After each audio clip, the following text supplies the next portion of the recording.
সুপ্রিয় দর্শক মন্ডলী, আপনাদেরকে আবার অসংখ্য ধন্যবাদ জানাচ্ছি। বাংলাদেশ জাতীয়তাবাদী দল ৭ নং চরবানিবাগ ইউনিয়ন শাখা ও বাংলাদেশ জাতীয়তাবাদী যুব দল ৭ নং চরবানিবাগ ইউনিয়নের শাখার পক্ষ থেকে তাদের সুশৃঙ্খল পরিবেশে খেলা উপভোগ করার জন্য, সেই সাথে আমাদের যারা অতিথি মহোদয় আছেন আপনাদের অনুরোধ শেষ সুধী মন্ডলী, দর্শক মন্ডলী, আপনাদেরকে আবার অসংখ্য ধন্যবাদ জানাচ্ছি। বাংলাদেশ জাতীয়তাবাদী দল ৭ নং চরবানিবাগ ইউনিয়ন শাখা ও বাংলাদেশ জাতীয়তাবাদী যুব দল ৭ নং চরবানিবাগ ইউনিয়নের শাখার পক্ষ থেকে তাদের সুশৃঙ্খল পরিবেশে খেলা উপভোগ করার জন্য, সেই সাথে আমাদের যারা অতিথি মহোদয় আছেন আপনাদের অনুরোধ করে বলছি আপনারা খেলা শেষে অবস্থায় অপেক্ষা করবেন।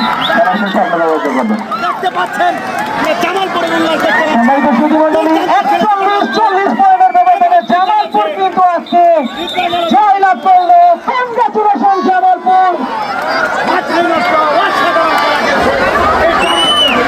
দারুণ একটা হাড্ডাহাড্ডি লড়াই দেখলাম, মাত্র একটি পয়েন্টের ব্যবধান। মেঘনা কাবাডি ক্লাব ঢাকা তারা কিন্তু যথেষ্ট ভালো খেলা খেলেছে আজকে, এবং জামালপুরও কিন্তু আজকে অনবদ্য একটা খেলা খেলেছে। নিঃসন্দেহে ভাতৃবাসী, মেলান্দবাসী এবং জামালপুরবাসী আজকের এই খেলা থেকে কিন্তু একদম তৃপ্তি পেয়েছে। সবাইকে অসংখ্য ধন্যবাদ। সম্মানিত সুধী মণ্ডলী, আগামী সোমবারে কিন্তু খেলা রয়েছে, আপনারা সবাই